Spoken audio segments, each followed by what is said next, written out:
تو آپ کو پتہ ہے یہ گرمی کیوں ہے؟ پتہ ہے؟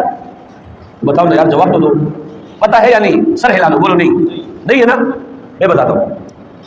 نبی اکرم صلی اللہ علیہ وآلہ وسلم فرما رہے الحرارۃ من فیح جہنم، کہہ رہے یہ گرمی جہنم کے سانس لینے کی وجہ سے ہے. میرا نبی فرما رہے جہنم سانس لیتے جس کی وجہ سے گرمی ہو جاتی ہے. نبی کا فرمانا یہ زمین پھٹ سکتی ہے، یہ آسمان ٹوٹ سکتا ہے، یہ پہاڑ اپنی جگہ سے ہل سکتے ہیں، لیکن میرے عزیز ساتھیو نبی کا فرمانا ادھر سے ادھر نہیں ہو سکتا ہے. اس لیے میرا رب فرما رہے ہیں یا ایھا الذین آمنوا، اے وہ لوگ جو ایمان لائے، قوا انفسکم، اپنے آپ کو اور اپنے اہل عیال کو بچائیے آگ سے. یہ تو صرف جہنم سانس لیتی ہے، جہنم کی سانس لینے کی وجہ سے میرا اور آپ کا دنیا میں رہنا دوبر ہو جاتا ہے. یہ گرمی جہنم کی سانس لینے کی وجہ سے